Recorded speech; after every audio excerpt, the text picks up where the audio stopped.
Bueno, pues vamos a abrir realmente, con independencia de lo que hemos hecho anteriormente, con una parte de la lección introductoria y otra, unas pequeñas palabras de bienvenida, tanto de la vicerrectora como de la representante del consorcio, pues vamos a abrir nuestro seminario con la ponencia de la catedrática de Historia Moderna de la Universidad Complutense de Madrid, María Victoria López Cordón Cortés. Vamos a decir en principio el nombre completo y luego te llamaremos María Victoria, ¿de acuerdo? Es difícil esbozar la trayectoria profesional de María Victoria porque ha realizado hasta el día de hoy una labor docente e investigadora que a mí, y yo creo que a todos ustedes, porque vamos a colgar su currículum, me parece inconmensurable, tanto en universidades nacionales como internacionales, francesas, italianas, portuguesas, etcétera, etcétera. Si tuviéramos que leer su currículum completo, se quedarían ustedes sin habla. Y ella también, porque no la dejaríamos hablar, porque nos llevaría muchísimo tiempo leer ese currículum.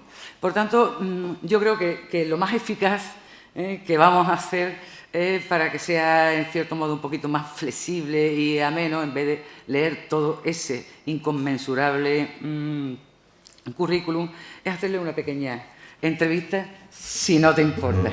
Yo tengo aquí algunas cositas para que tú nos puedas responder. ¿Qué cargo has desempeñado en el ámbito universitario? Bueno, antes de empezar, déjame dar las gracias a las organizadoras por la invitación. Es la segunda vez que me invitan y ha sido una satisfacción y es un placer encontrarlas a ellas y encontraros a todos vosotros en la Universidad de Cádiz. Ya te contesto.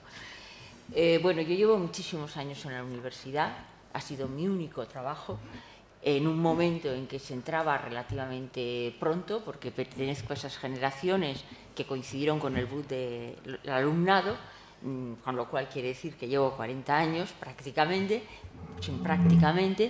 y en este tiempo pues he sido muchas cosas, pues desde secretaria de departamento en un inicio, hasta vicedecana varias veces, hasta vicerrectora, y quizá una de las que más me ha satisfecho fue que durante 3 años y medio fui directora de la sección de Humanidades de los cursos de verano del Escorial.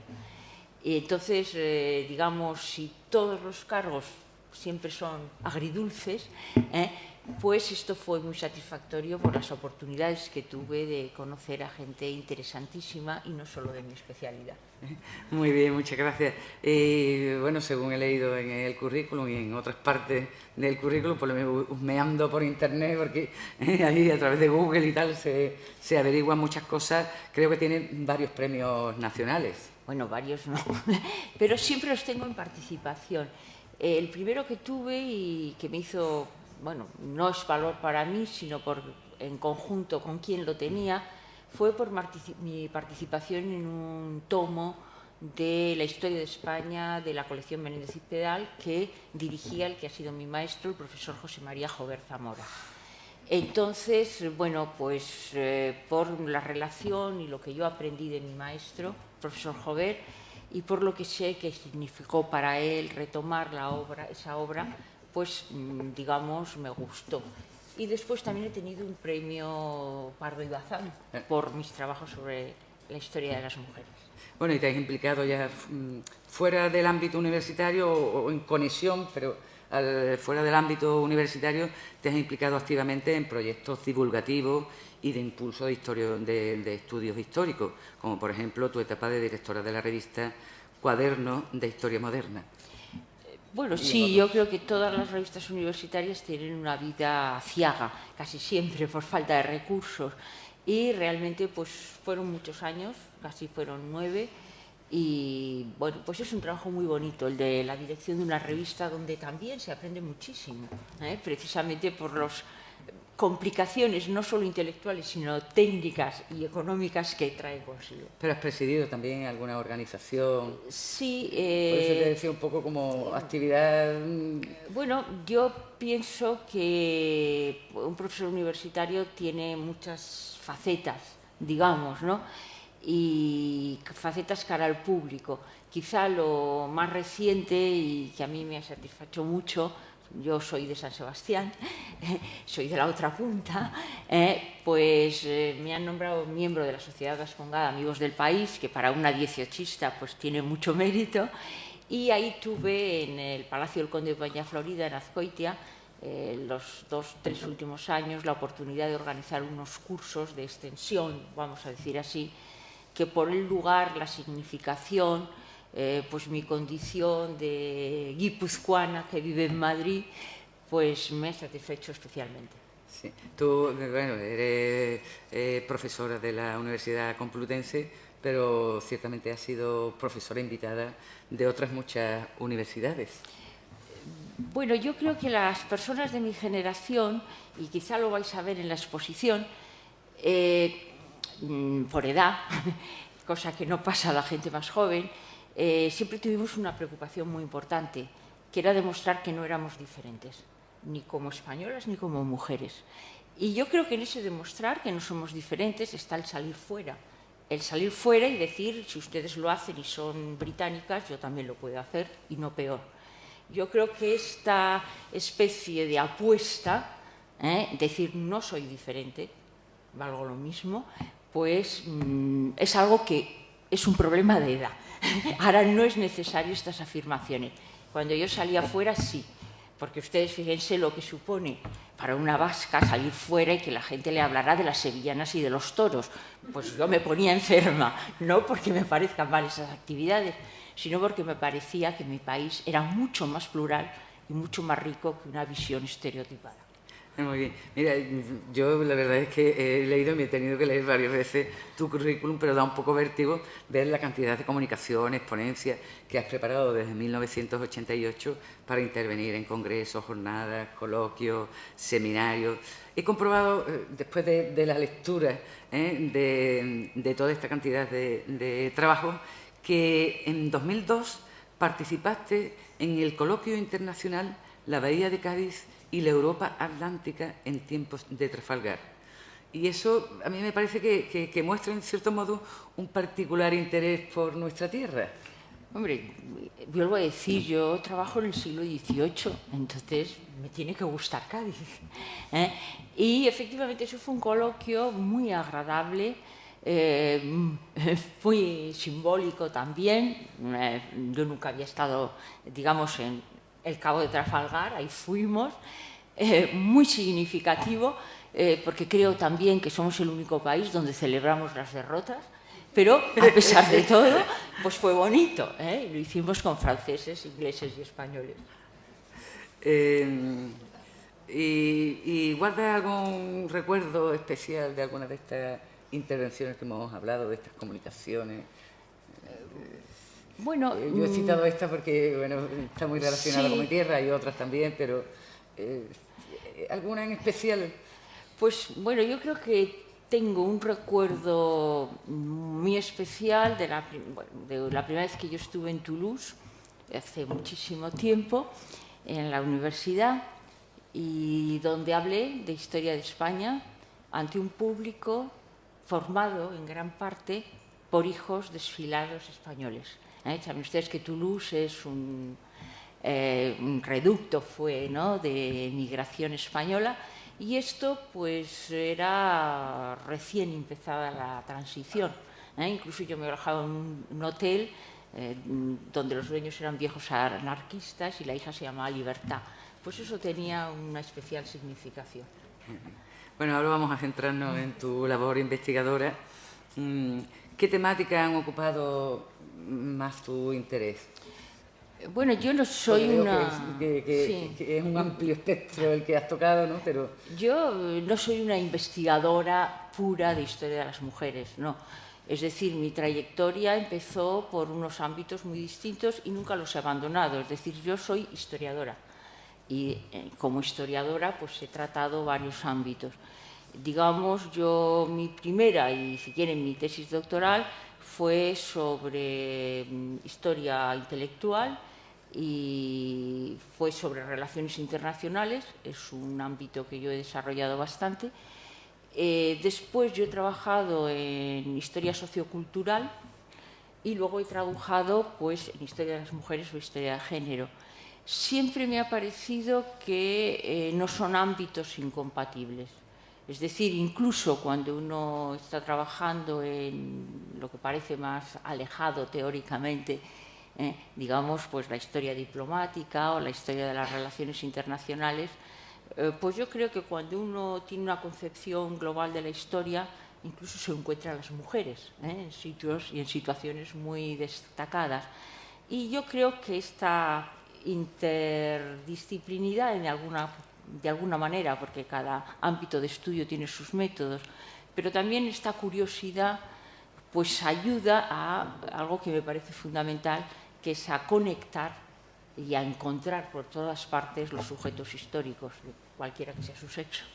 Sí, bueno, a mí me parece claro, ¿no? Por toda lo que he visto en tu currículum, que tu compromiso con la causa de las mujeres es claro.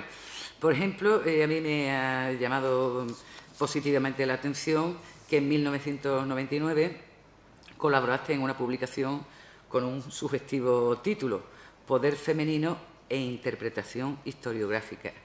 El gobierno de mujeres como manifestación de crisis política. Un título, por cierto, muy de actualidad, pero yo creo que tienes también otras publicaciones relacionadas con dentro del ámbito de los estudios de género. Sí.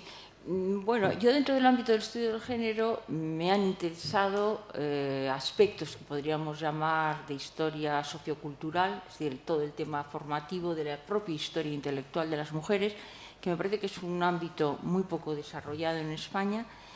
Me interesa el tema de las relaciones de las mujeres con el poder, aunque ahora los historiadores somos muy críticos con el concepto del poder, sobre el cual se ha abusado quizá demasiado, como todo concepto que se pone de moda.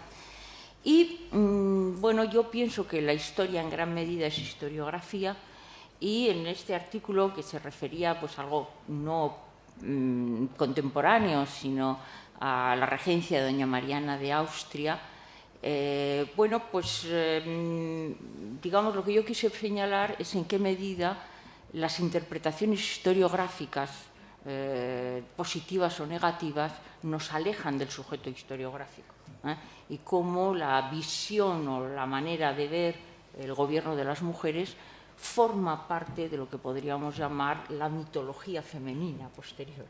Muy bien. Bueno, pues yo tengo una especial curiosidad e interés por saber qué motivos te llevaron a investigar sobre la influencia de la literatura religiosa y moral en la mentalidad de las mujeres. Pero yo supongo y espero que la respuesta la tengamos ahora con tu conferencia, La literatura religiosa como conformadora de la mentalidad femenina. Coméntame lo que quiera, pero si quieres, pues... simplemente, bueno, de las personas que trabajamos sobre periodos históricos antiguos, lógicamente no tenemos voz, ni de hombres ni de mujeres. Lo que tenemos son escritos. Entonces, a mí siempre me ha llamado la atención en que casi siempre que hablamos de mujeres hablamos con palabras escritas por los hombres, sin una interpretación estricta de cómo es ese contexto, ¿no? Y me ha interesado mucho encontrar las palabras de las propias mujeres.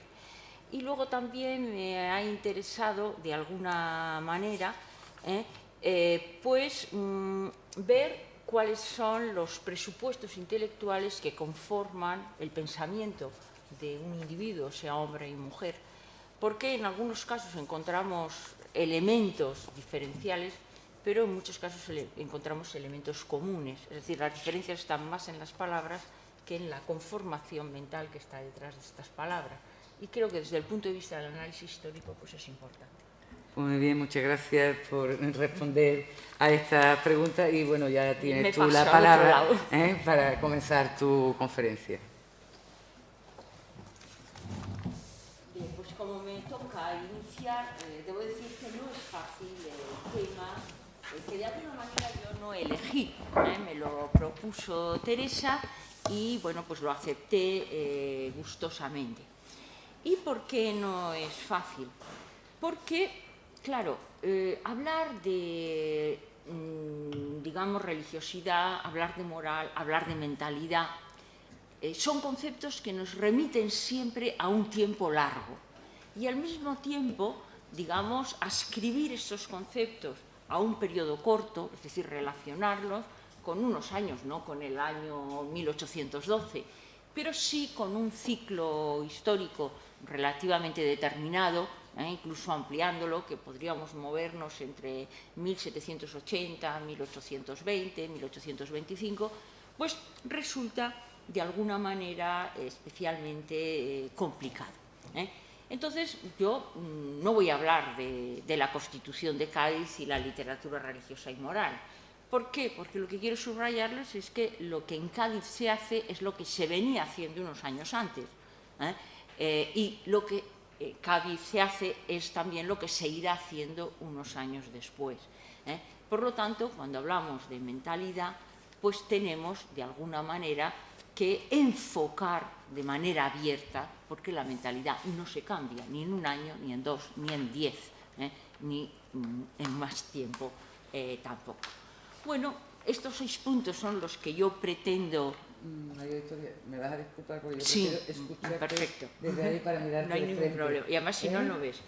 Bueno, entonces, bueno, quizá para servir de guión, pues yo he elegido estos 6 puntos que voy a intentar resolver con más o menos acierto y con más o menos prisa a lo largo de mi intervención. Creo que, digamos, hablar de mentalidad, hablar de religión, hablar de género o hablar de mujeres supone una precisión sobre qué significa o qué quiero significar ya con estos vocablos. Porque no son vocablos unívocos y son vocablos que históricamente están determinados cuando los empleamos en relación con comienzos del siglo XIX. Bueno, mentalidad, les he puesto aquí, capacidad intelectual, conjunto de creencias que conforman un modo de pensar de un individuo. Es decir, la mentalidad no es la ideología, hay grandes tratados sobre ello, la mentalidad es algo mucho más interiorizado en su manera de adquisición que la propia ideología. Y sobre todo es algo en lo cual lo racional, lo emotivo, lo imaginario, la propia conducta se involucran perfectamente. En este sentido, cuando hablamos de mentalidad femenina, cómo se forma, estamos hablando de no solamente una formación intelectual, sino el conjunto de estos elementos que conforman la mentalidad de un individuo en determinada época histórica. Racional, emotivo, consciente y inconsciente también. El concepto género, bueno, yo he puesto mentalidad femenina, es una categoría de análisis histórico. Yo como historiadora soy muy crítica como se emplea muchas veces el concepto de género. Es una categoría de análisis de carácter cultural, Pero es interesante para comprender la importancia de los sexos en el pasado histórico, la gama de los roles y el simbolismo sexual en las distintas sociedades. También porque el concepto de género es un concepto relacional y a mí me parece como historiadora que la historia de las mujeres no es unívoca, tiene que hacerse también en relación con la historia de los hombres, estableciendo paralelismos, diferencias y acotaciones. Bueno, no es necesario hablar de religión, pero más que de religión como conjunto, podríamos llamar, de creencias estructuradas, de carácter, digamos, sobrenatural o de carácter no estrictamente racional, yo me gustaría emplear el concepto de religión como sistema compartido de creencias y prácticas sociales. Es decir, en las sociedades del pasado, la religión es mucho más que un sistema de creencias. Es un sistema de prácticas sociales y es, sobre sobre todo, lo que podríamos llamar una interpretación del mundo. Es decir, es imposible alcanzar cuál es la concepción del mundo que tienen nuestros antepasados si no entendemos o no entramos los valores religiosos. ¿Por qué? Porque aquellos valores que los han sustituido en épocas más contemporáneas, en este momento no dan respuestas, no dan respuestas a la conformación de lo que podríamos llamar este conjunto omnicomprensivo de interpretación que es el mundo de la religión o de la religiosidad entendida como práctica religiosa. Bueno, yo aquí les he puesto un término, digamos, más atrevido, que es el de laicismo religioso. Porque efectivamente, bueno, aunque yo les haga hecho unas apostillas relacionadas con estos conceptos vinculados al antiguo régimen, sin embargo, a la altura de comienzos del siglo XIX, y no inventada en el siglo XIX, ni siquiera como consecuencia de la Revolución Francesa, nos encontramos con la presencia de unas ideas de secularización que, en cierto sentido, son tempranas, que arrancan en gran parte del siglo XVIII y que conviven con lo que podríamos llamar el mantenimiento de unas conductas religiosas o de unas creencias religiosas. Es decir, el laicismo religioso en el siglo XVIII y a comienzos del siglo XIX no es, digamos, no hay que vincularlo con la incredulidad, sino se produce en el seno de una sociedad confesional y en parte incluso por parte de unos grupos sociales que aciertan a separar lo que es su sistema de creencias religiosas de lo que es, digamos, las primeras concepciones de un mundo secular separado del plano de lo trascendental. Esta idea, que pasa muchas veces desapercibida, que se da no solo fuera de España, sino también en España, me parece que es interesante para entender algunos de los aspectos confesionales de la Constitución de Cádiz.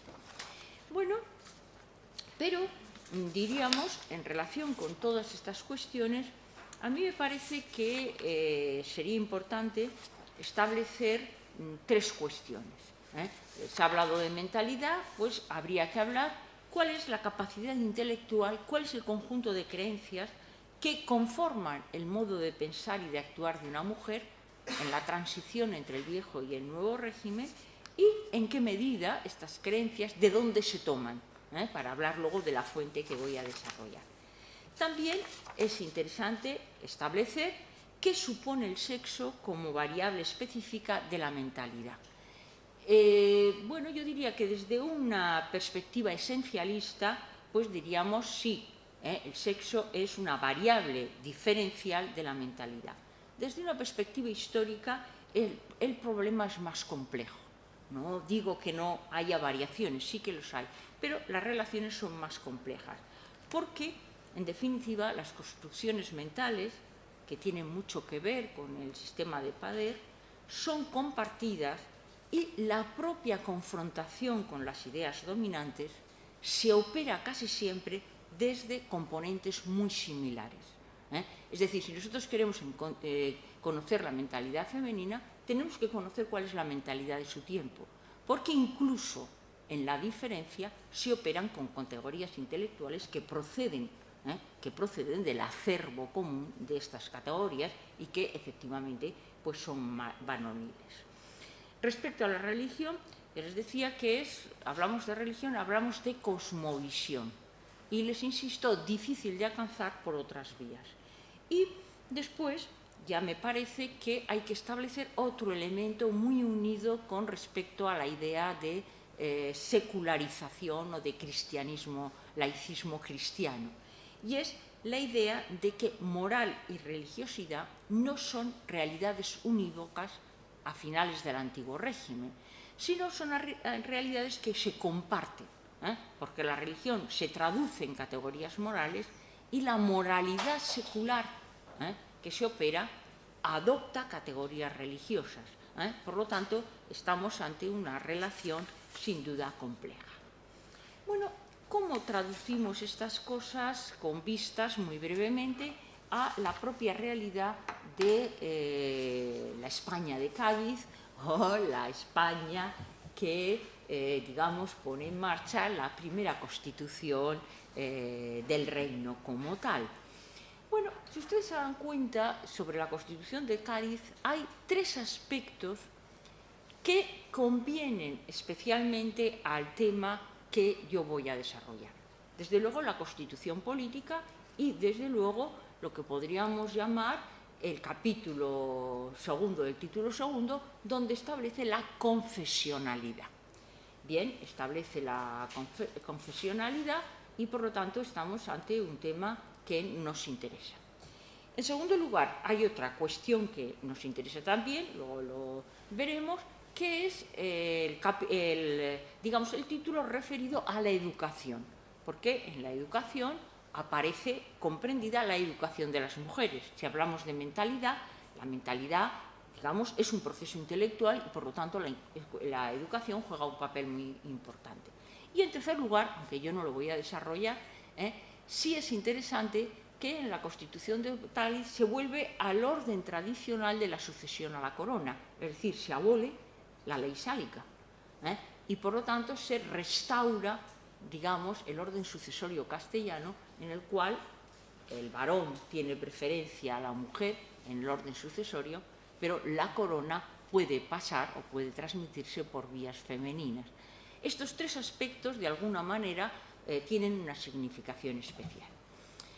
Bueno, decimos, la Constitución establece el principio de la obligatoriedad, el principio de confesionalidad. Bien, les he puesto este pequeño cuadro porque, efectivamente, digamos, una tercera parte de los hombres de Cádiz, de los hombres que se reúnen en San Fernando y en San Felipe Neri, son eclesiásticos. Ahora bien, estos eclesiásticos, estos 90 eclesiásticos, que el gráfico les da su peso, cuidado, estamos a finales del antiguo régimen. Aquí está el presidente Muñoz Torrero.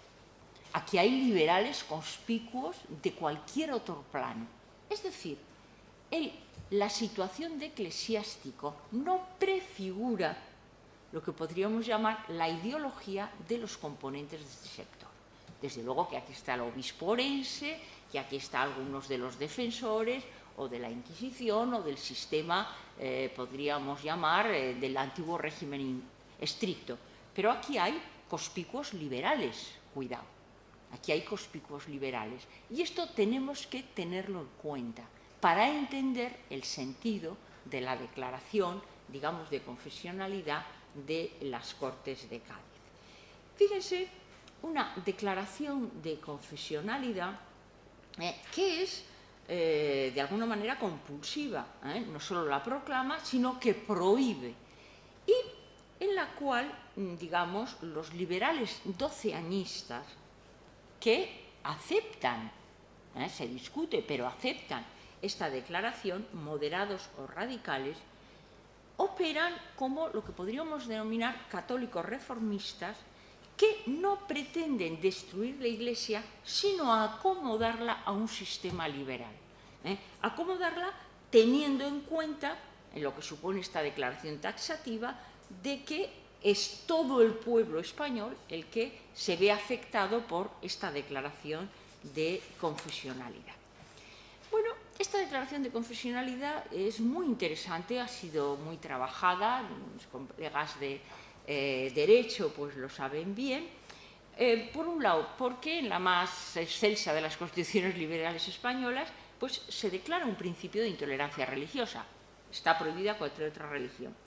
Y luego también, esto es una paradoja, pero también es que esta declaración explícita y determinante de confesionalidad resulta compatible con digamos, con la ofensiva contra la jurisdicción eclesiástica y las trabas constantes que el régimen liberal impondrá a la libertad eclesiástica. Fíjense que son dos paradojas.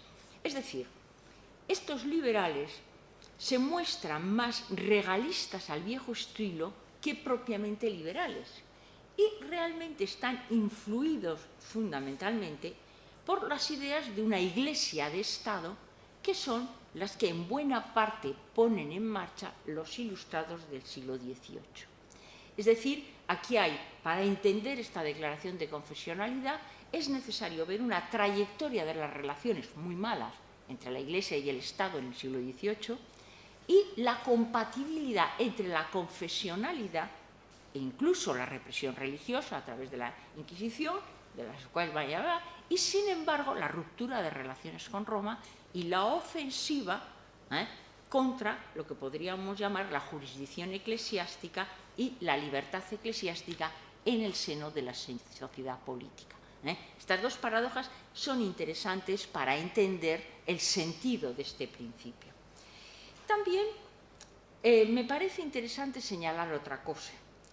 Esta declaración, que se separa no en la confesionalidad, sino en la intolerancia de otro culto del resto de las declaraciones de otras constituciones u otros ordenamientos políticos europeos, no tendríamos que compararla, como muchas veces se hace, con las constituciones francesas, la primera del 91, después la jacobina, sino, cuidado, con su contexto.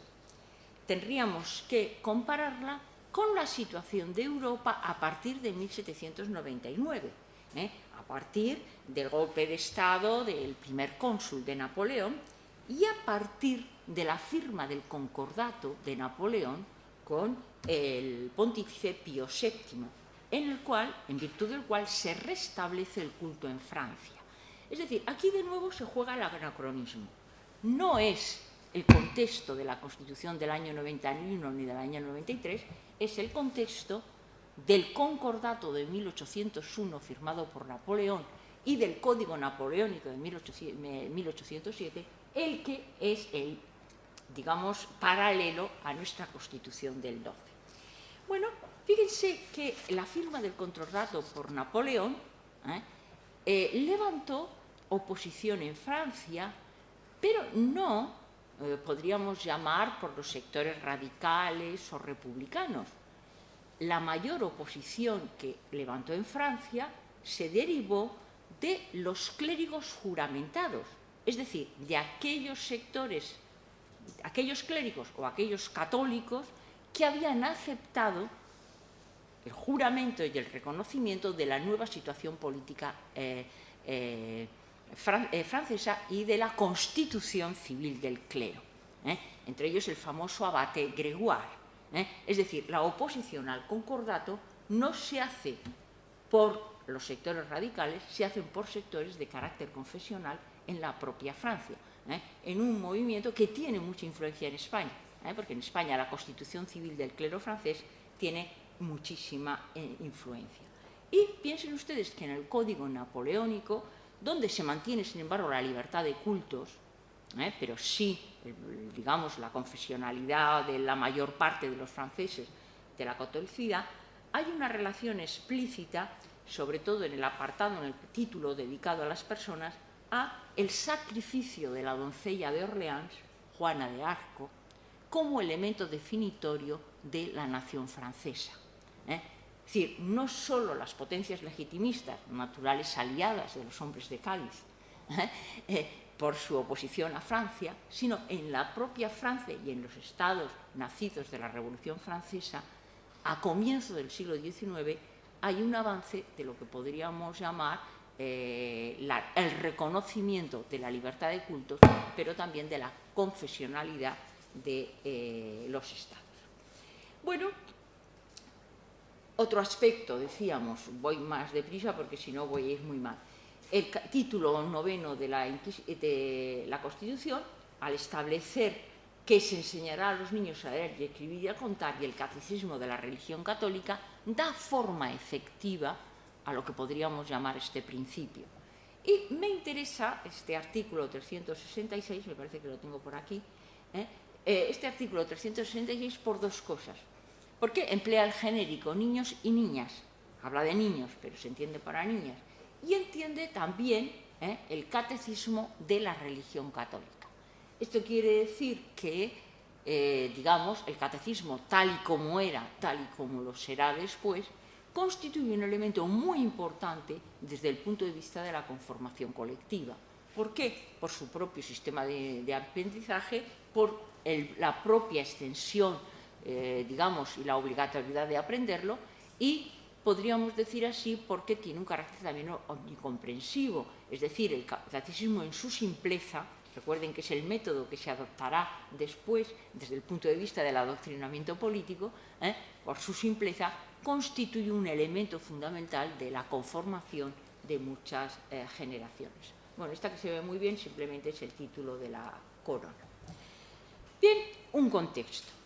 Este es un contexto y sobre todo, digamos, la confesionalidad es el contexto de una constitución. Segundo elemento.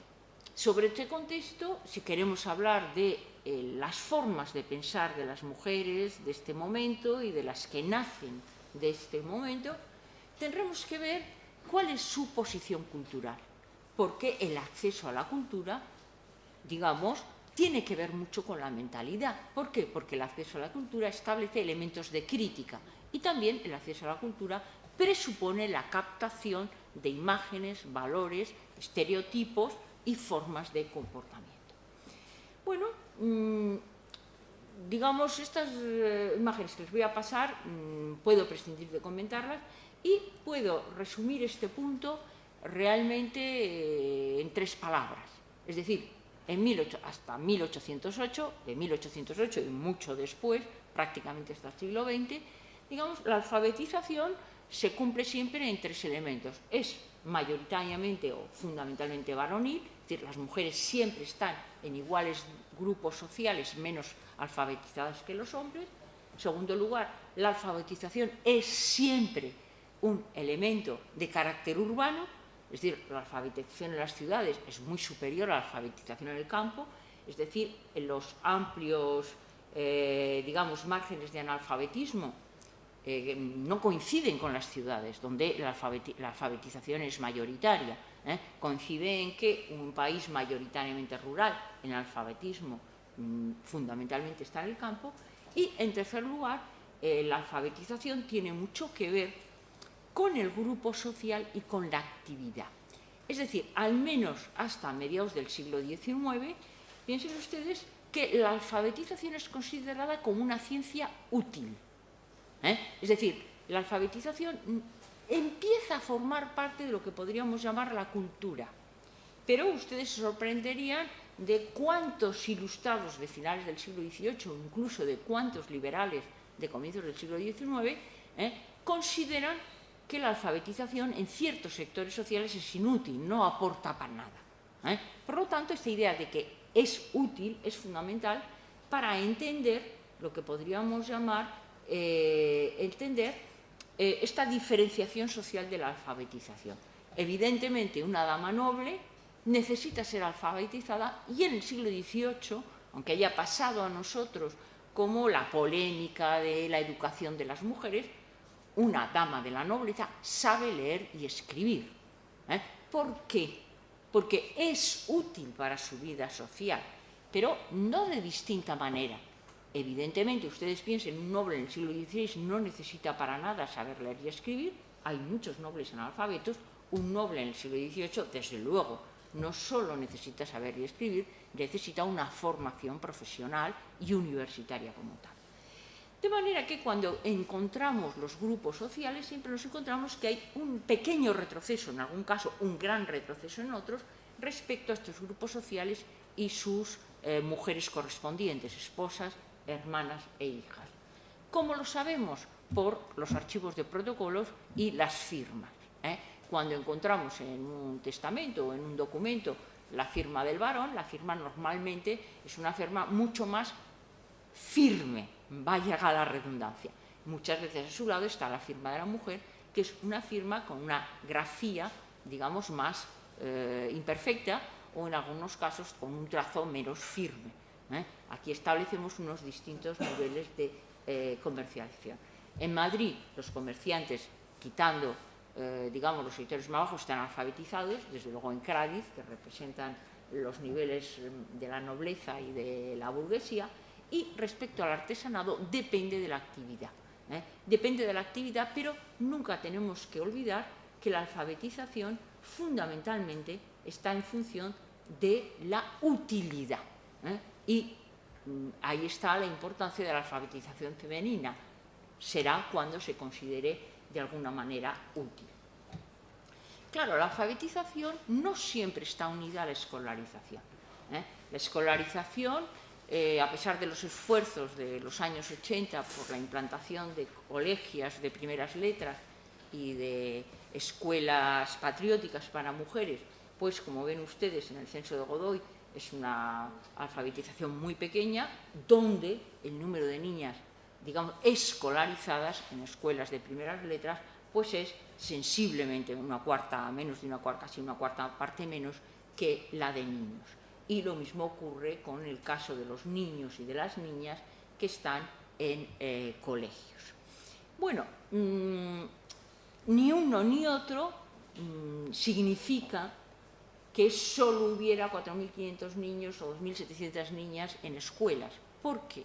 Porque hasta comienzos del siglo, bien entrado el siglo XIX, y esto empieza a cambiar un poco en el trienio con la aparición de escuelas, colegios privados, etcétera, etcétera, ustedes piensen que gran parte de la educación primaria se sigue haciendo en las casas, no solo de las niñas, sino también de los niños, y que en parte, por lo tanto, hay más gente alfabetizada, pero que aprende con ayos, con maestros, con los propios padres, digamos, en una educación de carácter doméstico, que en España, aquí tienen ustedes los datos completos del censo de Godoy, con estos resúmenes que les he sacado. Bueno, mejora en la primera mitad del XIX, bueno, estos datos que están tomados de una revista de la época, del año 49, ven que ha mejorado ligeramente, pero no demasiado. La alfabetización sigue siendo pequeña y la escolarización femenina sigue siendo mucho más pequeña. Bueno, esta introducción demasiado larga, ¿qué objetivo tiene? El objetivo es que nosotros tenemos estos datos que debemos tener en cuenta a la hora de entender cuál es la mentalidad de las mujeres en este periodo de transición. Pero sobre todo necesitamos tener estos datos a la hora de entender cómo llegamos a conocer nosotros cómo es esta mentalidad. Y nosotros la llegamos a conocer mediante lo que podríamos llamar fuentes escritas.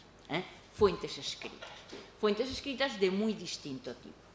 Entonces, la segunda parte de mi intervención, muy brevemente, me voy a fijar en qué tipo de fuentes y cómo son estas fuentes. Son fuentes, digamos, que presentan una gran dificultad de carácter intrínseco en ellas mismas. ¿Por qué? Porque las fuentes que nos hablan de formación, que nos hablan de educación, que nos hablan de imaginario, que nos hablan de conceptos y valores morales, son fuentes bastante áridas, son fuentes con cierta rigidez formal, con citas bíblicas, algunas veces en latín, es decir, son muchas y no siempre fáciles. Por lo cual, esto supone una dificultad a la hora de analizarla. Pero, digamos, su importancia no radica en que sean muy abundantes. Es facilísimo encontrar este tipo de fuentes que encontramos no solo en las bibliotecas y en los archivos, sino en las casas particulares, en los anticuarios hoy en día, en las librerías de viejo, novenas, sermonarios, etcétera, etcétera. Sino porque estas fuentes nos permiten entender muy bien cuál es el proceso de conformación de mentalidad. Porque su importancia radica en la extensión de su público. Estas fuentes digamos, influyen o se refieren a un público muy extenso, tanto directo, es decir, en algún caso las mujeres tienen acceso a esta fuente, como indirecto. Y en esto quiero subrayar un poco más. Es decir, nosotros no podemos decir, sacar la mentalidad de, digamos, la generación femenina de la guerra de independencia, mujeril de la guerra de independencia, por los libros que escriben las mujeres o por los libros que se dedican a las mujeres. ¿Por qué? Porque esos libros son una mínima parte del adoctrinamiento que reciben y que procede de otras fuentes. Por lo tanto, si nosotros nos polarizamos en las cartillas para niñas, pues nosotros podremos sacar unas conclusiones, pero la cartilla para niñas es una influencia muy relativa. ¿Por qué? Porque las mujeres reciben de manera indirecta otro tipo de información que nosotros tenemos que tener en cuenta. ¿Por qué? Porque piensen ustedes que las mujeres reciben formación a través de los sermones, a través del confesionario, a través de las directrices morales, a través de los superiores de los conventos si son monjas, a través de los maestros si son niñas, o de los tutores, o a través del medio familiar. Y estoy hablando de medios que no son de mujeres, que son medios mixtos y que son medios varoniles. Por lo tanto, para entender lo que piensan, necesitamos conocer no solo las fuentes que ellas tienen o se dirigen a ellas, sino fuentes de carácter más amplio. Bien, y sobre esta realidad tenemos que tener en cuenta otro elemento, la importancia de la práctica religiosa cotidiana, de la cual tienen ustedes bellísimos ejemplos en el propio Cádiz de las Cortes, donde se mantienen los 3 rosarios diarios, donde se sigue tocando el Ángelus, donde por la tarde también eso es práctica habitual, donde los sermones duran muchísimo, aunque ya desde época de Carlos III pues se procuraba que no pasaran de las 3 horas, y donde recientemente acaban de desaparecer las misiones, pero muy recientemente y por razones de sitio, no por razones de despecho del asistente. Tienen ustedes a Fray José de Cádiz, que era verdaderamente un hombre que conmovía a las masas de mujeres y las masas de hombres. Pretender limitar su influencia, no, tiene una influencia muy clara. Bueno, y efectivamente, como las mujeres están menos alfabetizadas, es muy probable que estas recepciones orales llegan mejor, porque, digamos, con niveles intelectuales más altos cabe la crítica a través de la lectura individual, pero la recepción oral aparece como un elemento muy importante. También quiero señalarles en otro elemento que aparece aquí, que es el predominio del concepto de educación sobre el de instrucción, al menos hasta casi mediados del siglo XIX. Es decir, las mujeres están educadas, pueden ser analfabetas. Esto es algo que los historiadores del antiguo régimen sabemos muy bien. No tiene que ver la alfabetización con la educación. La educación es formación moral. La instrucción es formación útil. Saber leer y escribir es instrucción. Saber valores morales de comportamiento es educación.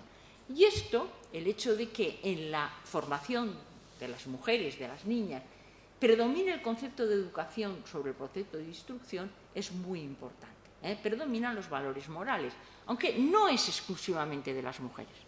También la educación, si ustedes leen el Emilio de Rousseau, el Emilio de Rousseau no es una novela de instrucción. Lo que nos está diciendo es cómo se debe educar al Emilio.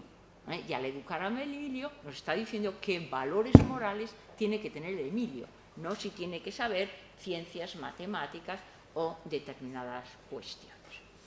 También otro elemento muy significativo que luego voy a insistir como rasgo diferencial.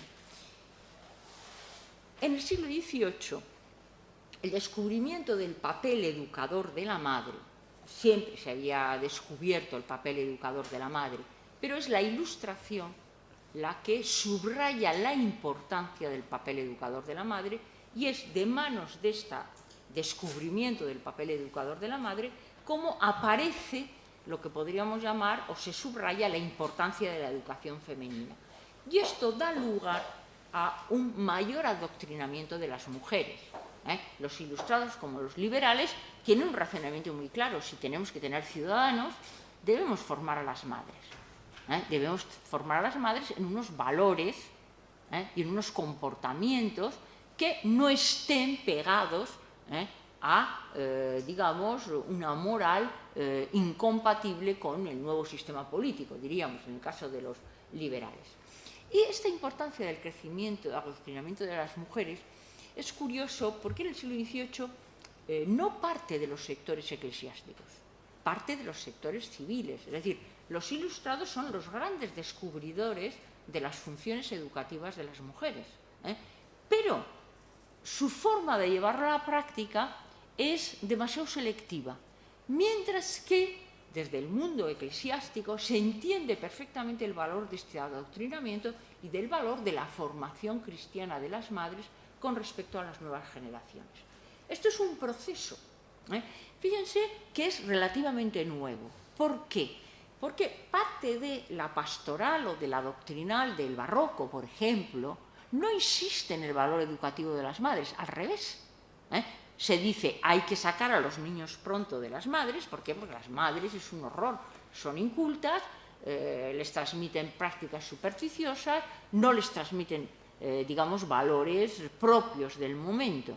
Mientras que en el siglo XVIII se dice, eduquemos para. Por lo tanto, esto es interesante con vistas a las transformaciones que se operarán progresivamente en la sociedad liberal. Bueno, y cuando hablo de este tipo de fuentes, ¿a qué tipo de fuentes me refiero? Bueno, pues si ustedes ven un poco esto, verán que son fuentes que no están dirigidas en absoluto a mujeres. Un tipo de gentes muy claro son autores eclesiásticos que escriben tratados de teología moral, que dirigen a párrocos y a confesores. Muy bien, esto no lo lee ninguna mujer, está dedicado a eclesiásticos, ni siquiera lo leen laicos. Pero tratados de teología moral, sermonarios, obras de carácter normativo, mandatos e instrucciones para conventos. Las destinatarias a través de estos intermediarios sí pueden ser mujeres. Y sobre todo estos ejemplos acuñan lo que podríamos llamar este tipo de valores compartidos, virtudes masculinas, virtudes femeninas, debilidades de unos y otros, responsabilidades. Por lo tanto, no podemos, es decir, la lectura de un sermonario es fundamental. ¿Por qué? No porque lo leyeran las mujeres de su tiempo, sino porque los sermonarios sirven para que el clero secular y regular predique en las iglesias. Y por lo tanto, su predicación responde a las instrucciones y los contenidos que se da aquí, de una manera bastante mecánica. No piensen ustedes que los predicadores de Cádiz inventan sus sermones. Tienen lo que podríamos llamar sus pautas y saben lo que tienen que decir en cada una de las festividades o de las celebraciones eclesiásticas. Otro caso de estas fuentes, digamos, de autores eclesiásticos también, donde ya las mujeres son directas receptores, potencialmente, también los hombres, son los catecismos. Fleury, Pinton, Ripalda, que son los únicos hasta bien entrado el siglo XIX. Piensen ustedes que el Ripalda es del siglo XVI, el Pinton es algo posterior y el Fleury es del siglo XVIII, es el catecismo, la historia sagrada por excelencia. Es decir, la historia sagrada que en España se lee en las escuelas, la historia sagrada con la cual se enseña el catecismo a los niños, está sacada de este texto, que es una tradición francesa, de un autor tildado en el siglo XVIII de jansenista. Es decir, Fleury no es un clérigo montaraz, ni muchísimo menos, es un hombre ilustrado, es un hombre filojansenista y es el catecismo que impone los reformistas en España la visión de la historia sagrada. ¿Por qué? Porque había muy poca difusión de la historia sagrada.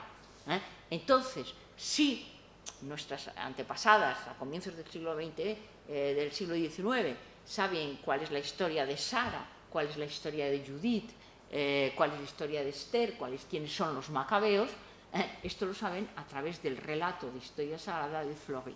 Por lo tanto, su lectura nos da una serie de imágenes receptivas, en unos casos directas, porque hay estratos de divulgación de la historia sagrada, en otros casos de representación, porque hasta entonces la cultura del Antiguo Testamento es sobre todo una cultura visual, pero no es una cultura, podríamos llamar, intelectual.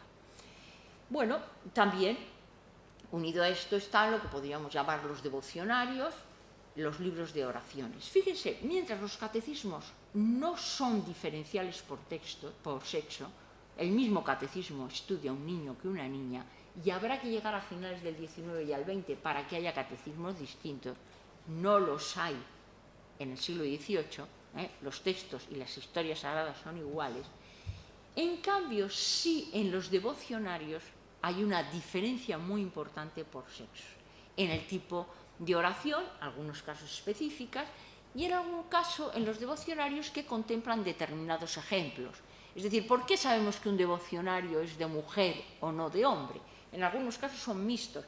Piensen ustedes que la cultura religiosa todavía en el siglo XVIII es una cultura religiosa muy poco diferenciada por sexos, es conjunta. Bueno, ¿por qué? Porque en algunos devocionarios encontramos más santas. Dado que en el santoral hay muchas menos santas que santos, muchísimas menos, pues cuando aparecen escogidas ciertas figuras de santas, o cuando en los devocionarios o en los libros de oraciones de carácter general se iban introduciendo vidas de santas o ejemplos de santas, podemos hablar de que hay una atención hacia un público que se puede identificar mejor con estos personajes. Por último, tenemos otro tipo de obras de carácter moral y religioso, ya de carácter muy distinto, que entrarían obras escritas por religiosas, obras escritas por seglares, obras aparentemente laicas, es decir, que no tienen que ver con la estricta literatura religiosa, sino con la literatura moral, pero donde lo que podríamos llamar los valores religiosos también se transmiten, que constituyen pues, la gran novedad, en parte, del siglo XVIII. Bueno, aquí les he puesto a ustedes 4 textos del siglo XVIII, comienzos del siglo XIX, que me interesa que los tengan en cuenta, no porque necesiten saber quién es Arriol, Echarri o Bernabé González, sino por su difusión, para entender cuando hablamos de mentalidad. Piensen ustedes, por ejemplo, La familia regulada del padre Arriol, que se publica en 1715, se sigue publicando en el siglo XX. Piensen ustedes que el directorio moral del padre Rechántez o el libro de Bernabé González se reeditan a lo largo del siglo XIX. Es decir, estamos ante una literatura de una gran secuencia temporal. El padre Arriol se muere, si no recuerdo mal, antes de los años 1730, 1720 y tanto. Sus obras se publican constantemente y La familia regulada del padre Arriol es el manual de cabecera de los confesores, de los párrocos, y lo encontramos en muchísimas bibliotecas de la época. Es el gran texto sobre la familia. Bueno, y no es un texto que usted... No, digamos, de acuerdo con su época, el problema es su larga vigencia. ¿Por qué? De acuerdo con su época, el texto de Barrier-Gold, podríamos llamar, es incluso relativamente abierto en determinados temas. Claro, lo que no tiene sentido es un texto escrito en 1719 seguirlo editando en 1919 como tal. Bueno, aquí tienen algunos de estos textos, sermones, no puedo... aquí tienen, por ejemplo, las obras del padre Arriol, donde me interesa señalarles esta importantísima, La familia regulada. Piense que todo el doctrinal sobre la familia procede del padre Arriol durante el XVIII y la primera mitad del XIX, porque es un libro dedicado a la familia, donde están todos los aspectos del matrimonio, de las obligaciones, etcétera, etcétera. Piensen en otro texto fundamental, La religiosa instruida, en 1717, que está en prácticamente todos los conventos de monjas, porque es un directorio moral para las monjas. Y luego en este otro texto, que es casi póstumo, Estragos de la lujuria y sus remedios conforme a las Santas Escrituras, que es un texto de valor moral muy significativo. Bueno, aquí les he puesto simplemente algo de este texto. Está dedicado a la Virgen del Pilar, el padre es aragonés y está mucho tiempo en Zaragoza. La lujuria es presentada, vicio desaforado, pestilencia, digamos, aparece muy claro. Y luego, algo que encontramos muy significativamente en todos estos textos del primer grupo, eclesiásticos para eclesiásticos, y es que cuando llega un tema un poco escabroso, relativo al matrimonio, etcétera, etcétera, el texto se escribe en latín. Pero piensen en otro elemento diferencial muy significativo. Lo que en el siglo XVI y XVII se dice en latín o en castellano, pero con un latín bastante compartido, desde luego para el público varonil, en el siglo XIX se tachará de estos textos directamente. Es decir, no será ni siquiera para varones, porque son cuestiones que tienen una concepción distinta desde el punto de vista de la moral. Bueno, en los estragos de la lujuria hay un elemento muy importante que no es nuevo, pero que veremos forma parte de la mentalidad colectiva con respecto a las mujeres, que es el tema de los trajes profanos y escandalosos. Fíjense ustedes, es un tema, podríamos llamar, de moral, pero no es un tema solo de moral, cuidado, ahí la necesidad de la historia, es un tema económico. Es decir, detrás del traje profano y escandaloso hay un debate muy importante de carácter político-económico, que es el debate del lujo. Es decir, nosotros no podemos separar. Es decir, cuando se está criticando y predicando contra el traje profano y escandaloso, lo que estamos viendo también es la diatriba eclesiástica contra el lujo en un momento, en el siglo XVIII, fisiocracia, políticas expansivas, en las cuales el lujo empieza a considerarse como un motor económico. Es decir, que no debemos circunscribir solo los textos. Pero estamos ante un tema clásico del siglo XVIII y del siglo XIX. Bueno, Arbiol, les decía, es un hombre relativamente moderado, y dice, es lícito que las doncellas se adornen honestamente porque han de gustar a sus maridos. Es decir, pero esto es importante, ¿por qué? Porque se da por sabido que lo que podríamos llamar la atracción del otro sexo constituye, en cierto sentido, una obligación femenina, como tal. Bueno, y también aquí aparece algo que es muy importante, que es el imaginario tanto religioso como, vamos a decir, político. Evidentemente las santas, Santa Brígida, santas podríamos hablar mucho. Pero cuidado, 1726. Aparece ya un primer imaginario nacional antes de que la historia de España pase a ser una disciplina preceptiva en las escuelas, que es un fenómeno de época de Carlos III. Y fíjense aquí el padre Arbiol, sin embargo, cómo saca el famoso tema de Florinda, la hija del conde don Julián, que, desabrochado el pecho, fue causa de la perdición de don Rodrigo.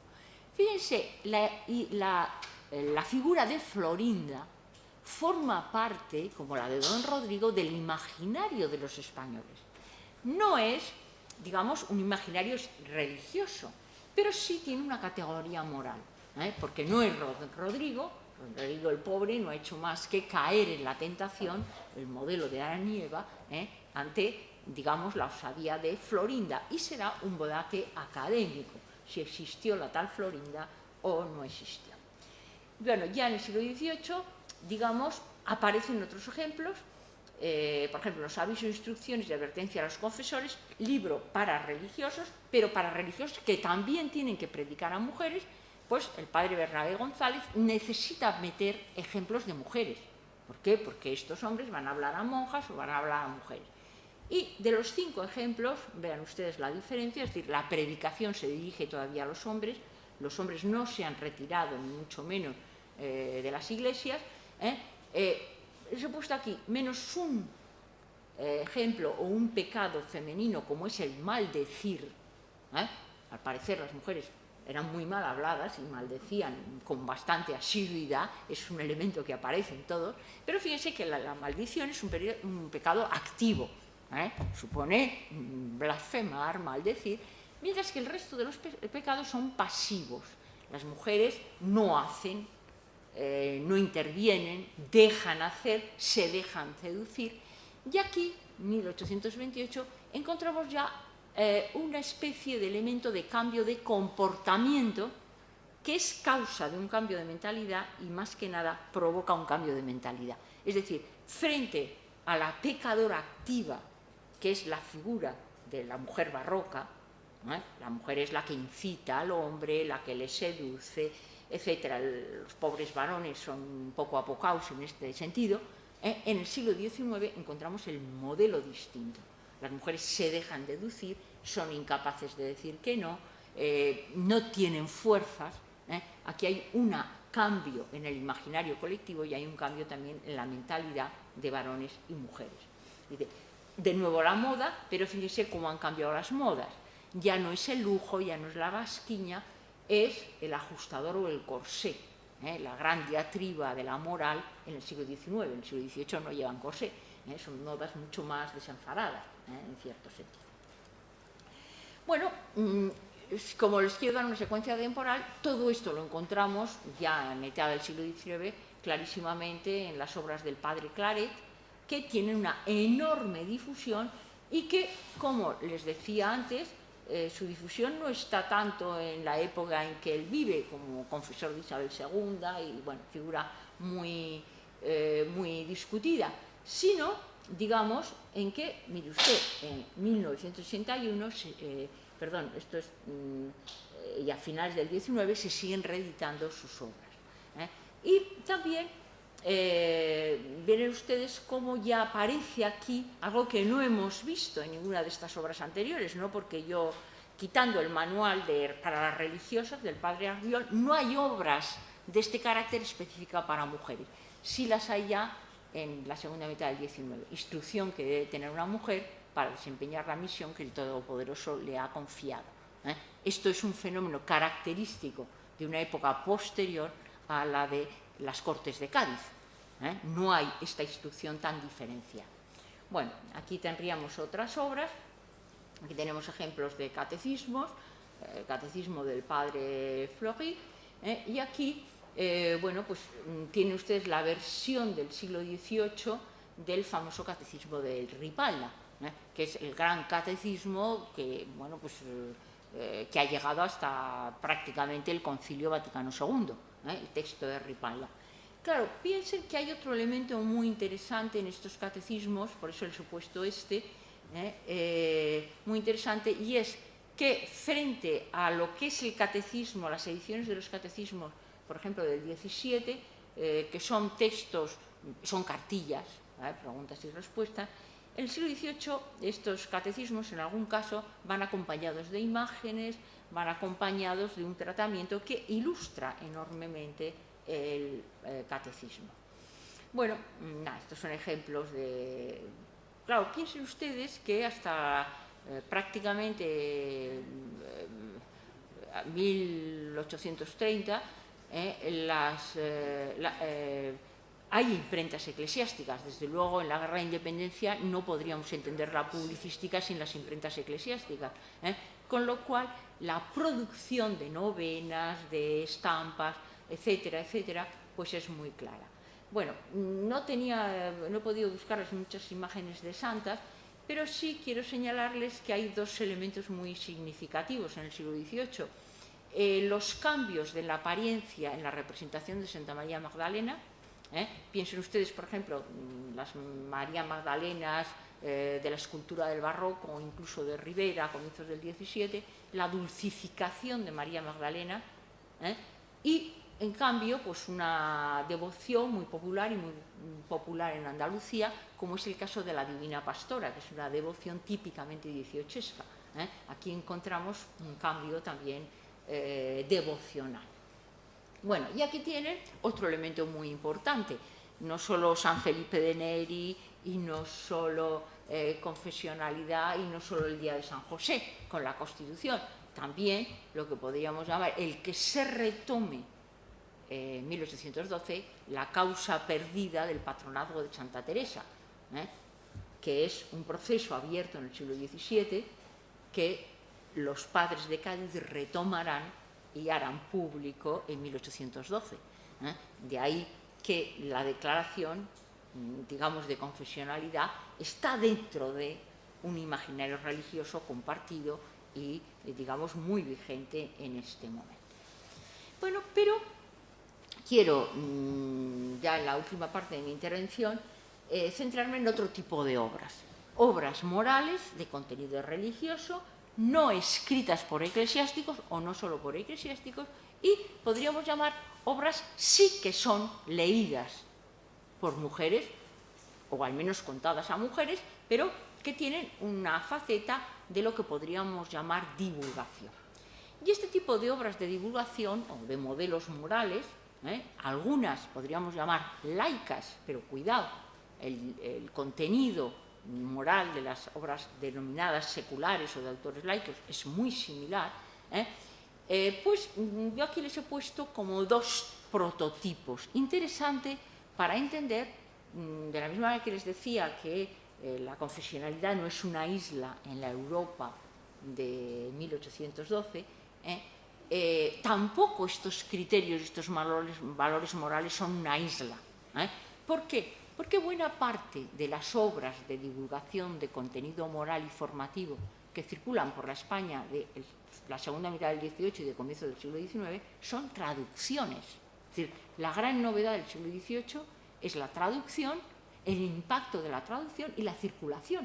Estas son obras que se traducen, son francesas, es donde más obras se traducen en España es del francés, pero son obras que se traducen al alemán, se traducen al italiano, se traducen al inglés, es decir, son obras de circulación europea, es decir, Fenelón es un obispo francés, pero Fenelón y su tratado de educación de las niñas es un verdadero bestseller desde el año 89 hasta el siglo XX.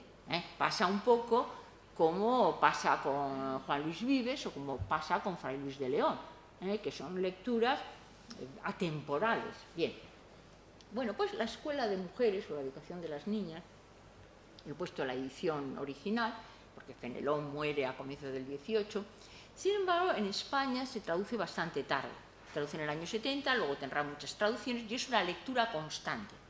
Es un libro que encontramos en las escuelas, es un libro que se regala a las niñas, es un libro que se reedita a lo largo y ancho del siglo XIX y primera parte del XX.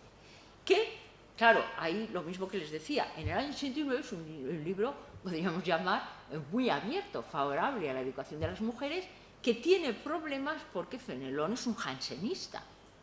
Entra dentro de este cristianismo laico, crítico, propio de la época de la Ilustración.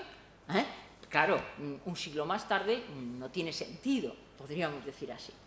Bueno, y luego estas otras obras muy populares en el siglo XVIII, que es la historia o pintura del talento de las mujeres, la galería de las mujeres fuertes, la femme illustre de Madame de Scudéry.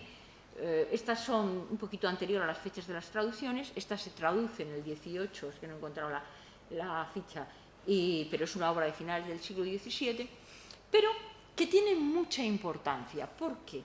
Porque son las obras que siguen la tradición de Boccaccio de las mujeres fuertes. Entonces, dentro de lo que podríamos llamar la configuración del universo intelectual de las mujeres, piense que son obras que leen fundamentalmente mujeres, esta idea de la excepcionalidad, que es una idea, digamos, transversal. El primero de las mujeres célebres pues, fue Boccaccio y luego está detrás la polémica del talento de las mujeres. Bueno, no puedo entrarme ya, pero es algo que pasa a unos escritos y unas ediciones ya mucho más divulgadas, en el cual pues, estas célebres antecedentes, estas mujeres ilustres, forman parte del imaginario femenino y el carácter de la excepcionalidad del valor femenino de la mujer que transgrede su sexo y que tiene condiciones varoniles, que es un tema clásico, sin embargo, alcanza una extensión social mucho mayor, porque gran parte de estas obras se sacan lecturas de escuela o lecturas para niños. Bueno, de todas ellas, si hay un libro muy interesante, son ya de carácter muy distinto, no son mujeres excepcionales, pero sí hay dos verdaderas predicadoras laicas de moral para niñas, es Madame Le Prince de Beaumont y Madame Gélis. Son dos mujeres francesas cuyas obras se traducen en España prácticamente con 2 o 3 años de diferencia. Incluso se habla de que Madame Le Prince de Beaumont llega a venir a España, incluso está un tiempo sirviendo a un noble. Madame Gélis es un verdadero éxito editorial para hombres y mujeres. Y aquí también tenemos otro elemento fundamental, tanto Madame Le Prince de Beaumont como Madame Genlis no, escriben para niñas, pero no solo para niñas. Entonces aquí tenemos un fenómeno inverso. Sus obras acuñan en buena parte el imaginario infantil de los niños nacidos y niñas a partir de este momento. Bueno, aquí tienen ustedes la obra de Fenelon, que hay muchas ediciones. Aquí tienen un poco, si quieren, el índice del tratado de la obra de Fenelon, fundamentos de la educación, empleo de las historias para los niños, es decir, lo importante que es explicar y moralizar a través de ejemplos, cómo introducir el principio de la religión, la vanidad, tema femenino fundamentalmente, instrucción acerca de sus deberes, de las hayas, consejos a una dama, de calidad sobre la educación de su hija. ¿Por qué? Porque aquí ya aparece un elemento fundamental y es la obligación de las madres de educar a las niñas. Un elemento tópico y típico de la literatura dieciochesca. Bueno, aquí tienen Madame de Scudéry, los Entretiens morales, que es un poco lo que podríamos llamar el manual de la cultura de la conversación y del salón. Y aquí tienen esta Madame Le Prince de Beaumont, que, bueno, aquí tienen los textos traducidos, las fechas corresponden a las ediciones originales, se traducen muy pronto, pero fíjese qué tipo de lectura. El triunfo de la verdad, el almacén de los niños, es un periódico, el almacén de las señoritas inocentes, el almacén de los pobres. Estamos ante lecturas de carácter moralizador, dirigidas a niños, y también consecuencia temporal, donde evidentemente, digamos, la religión, los comportamientos, los modelos morales juegan un papel fundamental, pero que llegan a unas instancias muy superiores. Madame de Prince de Beaumont era una institutriz apreciadísima. Aquí la tienen ustedes. Bueno, y después la otra figura que influye, es decir, en las bibliotecas de Cádiz, las obras de Madame de Genlis o las obras de Madame de Prince de Beaumont, pues llegan, las bibliotecas selectas, claro, porque son, ya os digo, verdaderas, son autoras muy convincentes.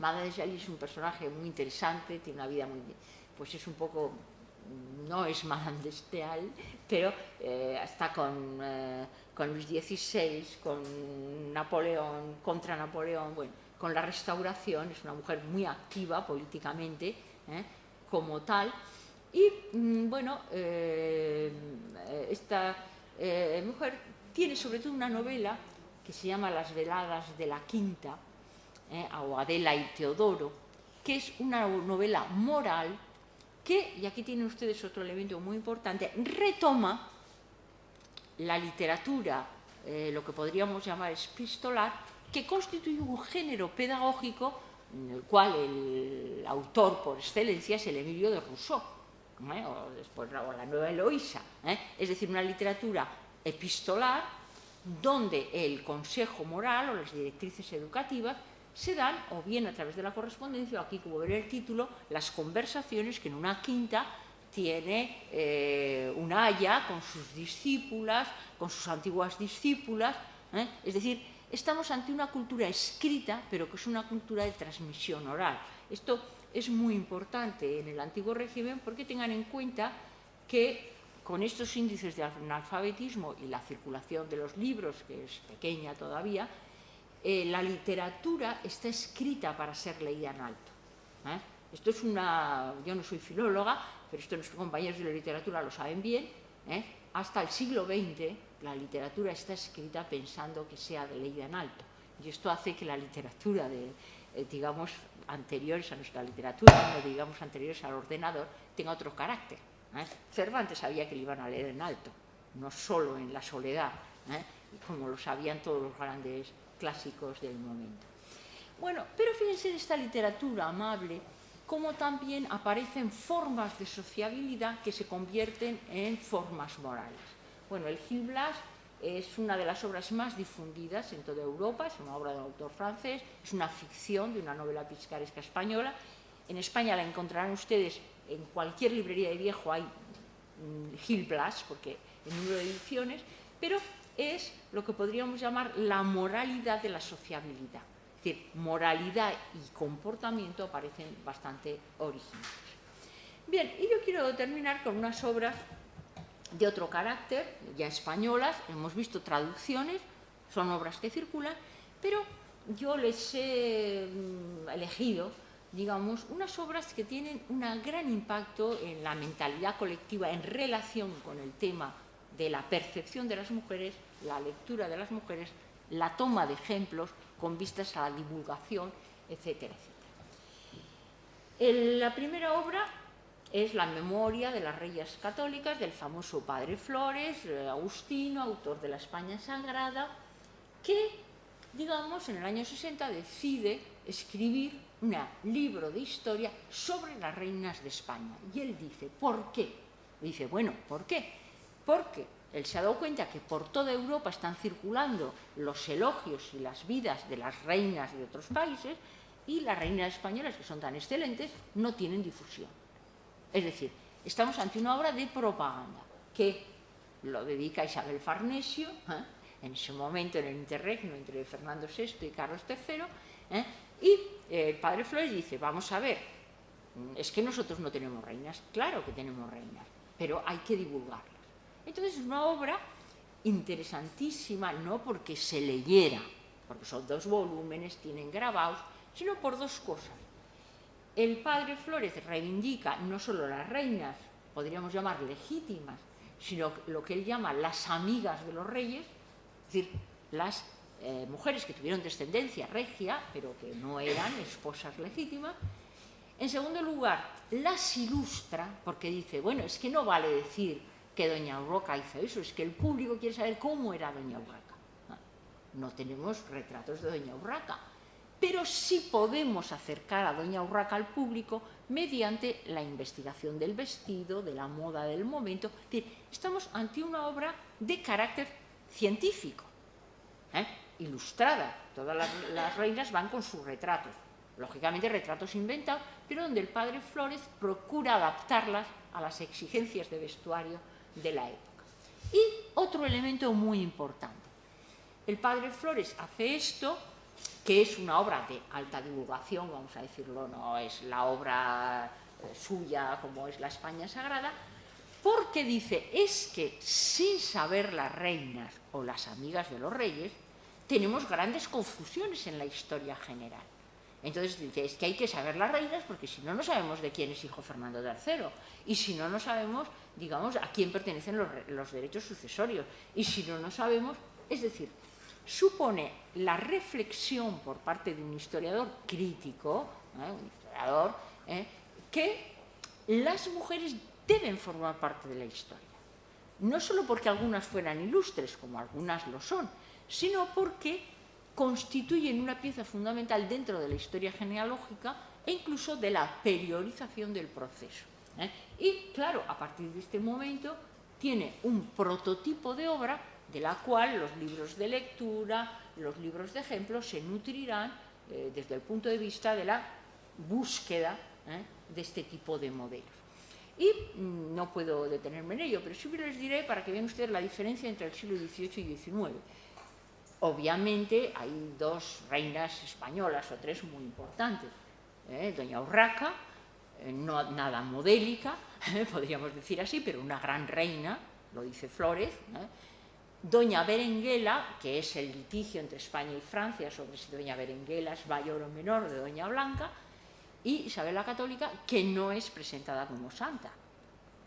Sí, Isabel la Católica, Isabel I de Castilla, que es presentada como una mujer modelo y recoge muchos anecdotarios, de estos que han seguido, pues que si bordaba la camisa o no bordaba, etcétera, etcétera, pero donde se destacan sus caracteres de mujer de gobierno y sirve para hacer una pequeña puya. Es decir, el padre Flores no se ha enterado, no se ha querido enterar que en España la ley sálica la introdujo Felipe V. Porque dice, claro, los que dicen que las mujeres no pueden reinar deben tener en cuenta estos casos españoles, donde las 3 son reinas propietarias, no solo reina consorte como tal. La Constitución de Cádiz, hemos visto. Bueno, el tercera obra, claro, tiene una difusión mucho menor.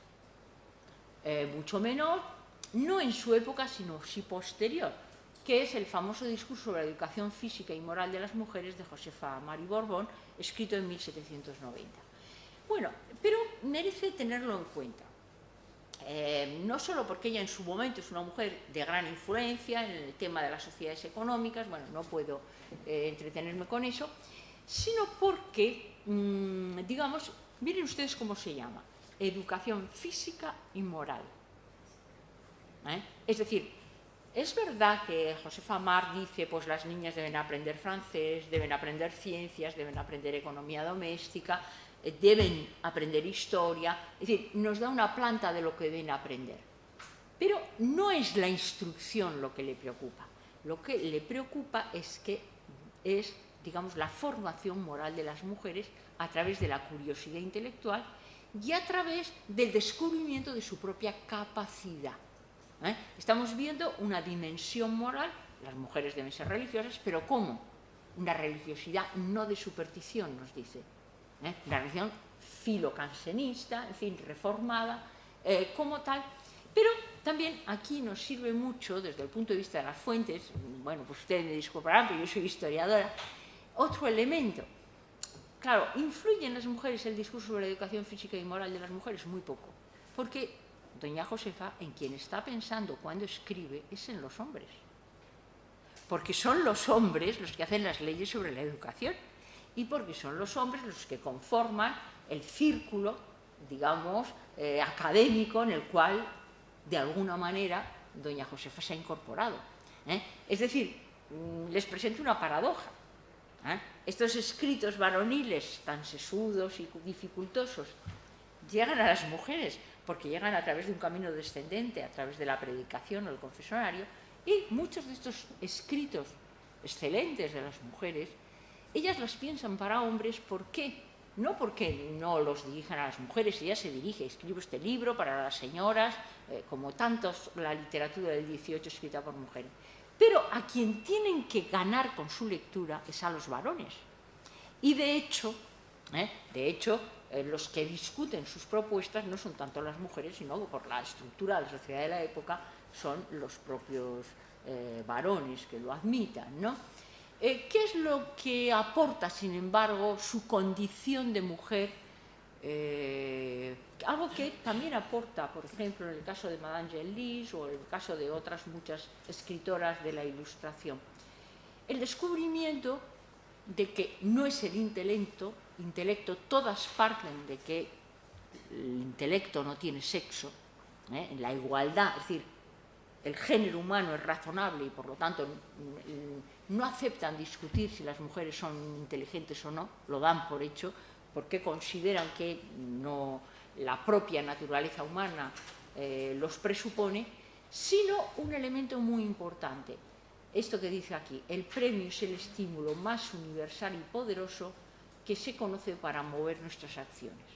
¿Cuál es la aportación? Josefa muere en 1833, desconocida, pasó su momento con la Guerra de la Independencia.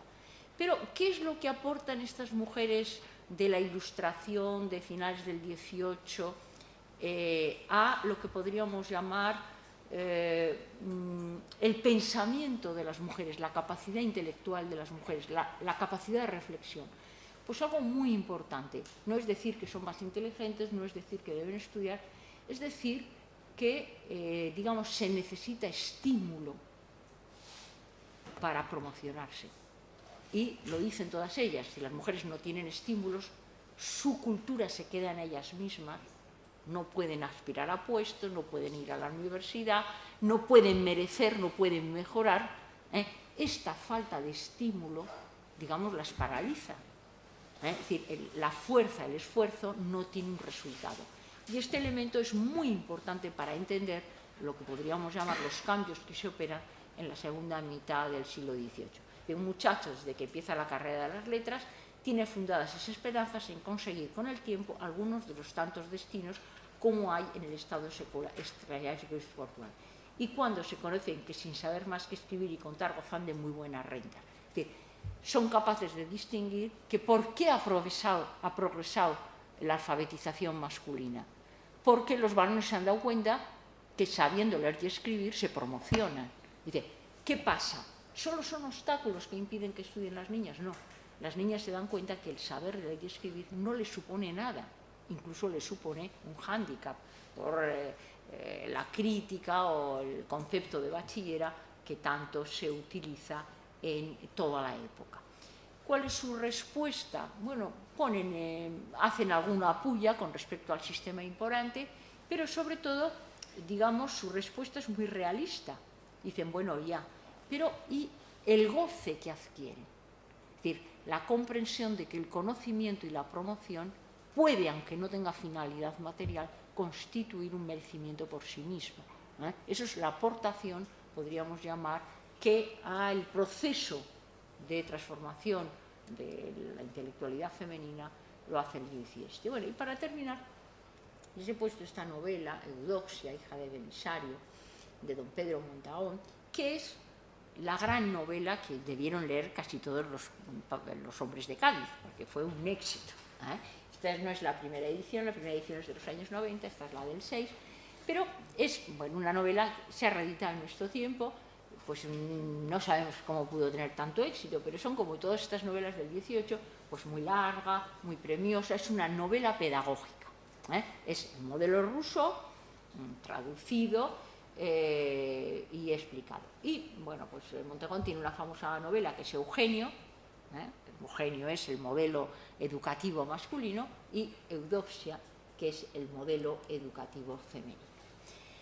Bueno, y Eudoxia es muy interesante porque Montegón es un exjesuita expulso, formado en Italia, luego ya se convierte en laico, contrae matrimonio, viene a España, termina su vida en Italia, bueno, y se dedica a la literatura, como saben ustedes, el 80% de los jesuitas expulsos. Bueno, y Eudoxia es un tema clásico, otro elemento que no podemos tratar, en qué medida la cultura clásica, que incluso popularmente se tiene, forma un elemento importante del imaginario colectivo. Bueno, en esta novela hay 4 personajes: Eudoxia, que es la niña a educar; Belisario, que es el famoso Belisario de Bizancio, el general Belisario; Antonina, que es su madre; y Domitila, que es su aya. Y en estos 4 personajes está caracterizado lo que podríamos llamar valores morales muy diferentes que se confrontan a lo largo de los 2 volúmenes de la mano. Eudoxia es la joven en formación, con los ojos abiertos, bueno, pues no conocida sobre todo por su piedad filial, bien, es la que digamos, al derrotado Belisario cura, atiende, etcétera, etcétera. Belisario es el hombre ilustrado, es el general valiente, generoso, que está empeñado en educar a su hija, porque cree en la igualdad de la razón. Antonina es la madre, que es el modelo caprichoso, digamos, pues la mujer del pendiente del lujo, que quiere casar bien a su hija, es decir, el modelo de la frivolidad.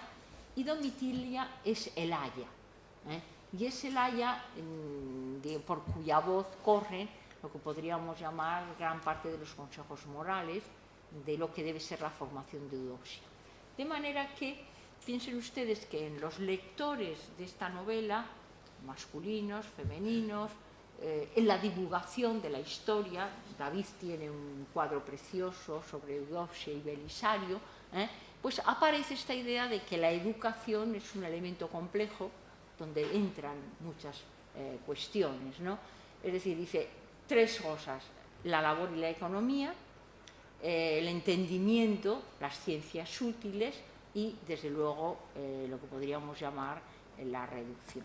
Y ya sí, para terminar, les diría que comparen estos textos, si los comparamos con la literatura para mujeres de la segunda mitad del siglo XIX, a través del famoso libro de Pilar Sinués, El ángel del hogar, reeditado por última vez en 1969, pues ustedes podrán ver que hay una diferenciación muy clara sobre lo que podríamos llamar la infantilización del modelo femenino.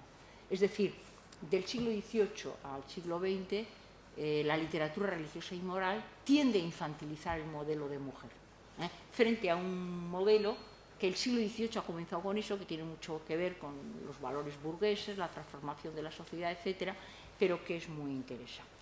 Bueno, simplemente en este análisis, no sé si muy coherente, porque he ido... Yo tendría unos puntos simplemente para resumir muy brevemente. yo diría que hay una creciente identificación de los estereotipos femeninos de la literatura religiosa y medieval con ciertos principios o ciertos estereotipos que pertenecen a un sector social muy determinado, que es la burguesía. Es decir, hasta finales del XVIII y comienzos del XIX, los estereotipos femeninos no se adaptan del todo al estereotipo femenino de la mujer burguesa. A partir de este momento será creciente.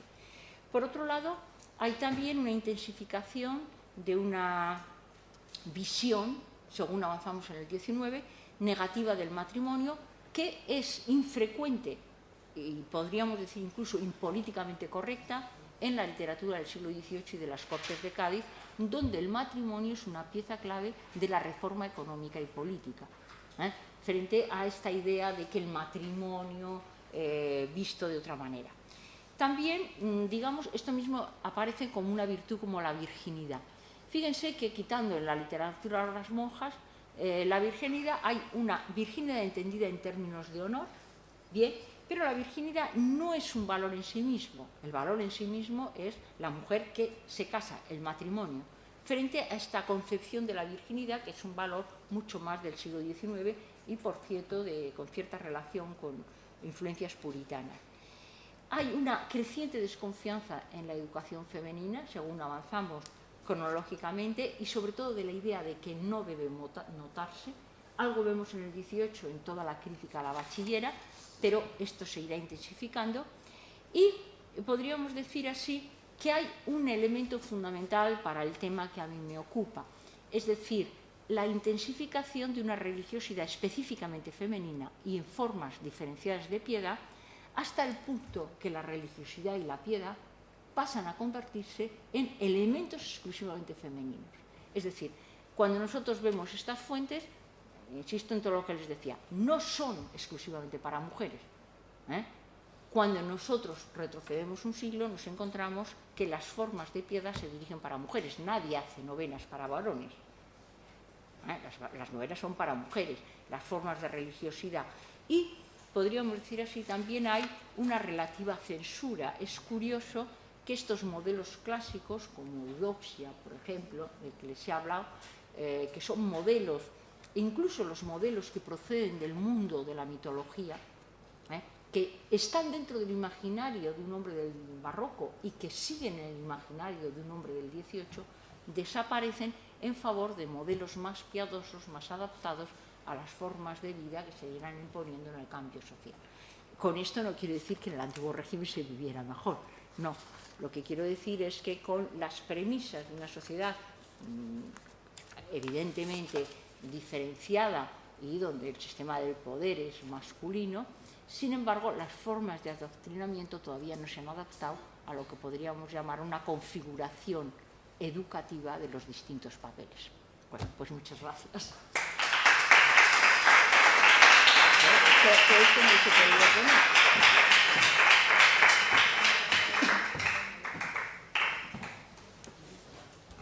Bueno, me debió pasar todo, ¿no? Me debió pasar todo. Bueno, no te has pasado nada, podríamos haber estado aquí escuchándote durante un buen rato más y horas. Bueno, vamos justitas de tiempo, con un poquito de retraso. Vamos a dedicar un tiempo pues, para que quien quiera del alumnado pues haga alguna reflexión, alguna pregunta a Victoria, y luego vamos a hacer un receso de 15 minutos y volvemos de nuevo para la segunda conferencia. Así que quien quiera hacer alguna pregunta a María Victoria o quiera hacer alguna reflexión al respecto, pues aquí estamos. El público está agotado, quiere un café. No, hombre, porque tú lo has hecho muy bien, ¿no? Y has dejado claro. Teresa. Me ha parecido muy interesante el descubrimiento de las mujeres, las madres, como transmisoras de ideología, ¿no? Porque digamos que es patente, aunque yo creo que se sabía. Sí. De hecho, la utilización de las madres será uno de los grandes pilares, por ejemplo, del franquismo, ¿no? De esa moral, teniendo en cuenta que, bueno, hablar de moral es hablar de costumbre,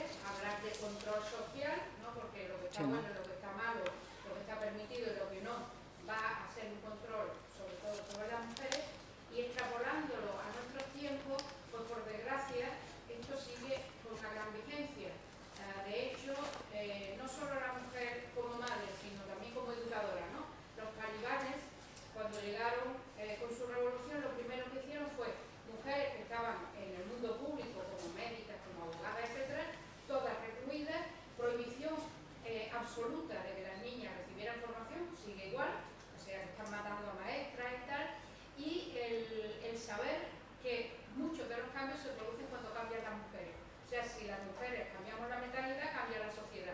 Luego todos los integrismos se centran en que las mujeres estén muy controladas para que no haya una evolución social, un cambio social, ¿no? Entonces me ha parecido muy interesante que ya se percibiera la importancia de la transmisión de valores,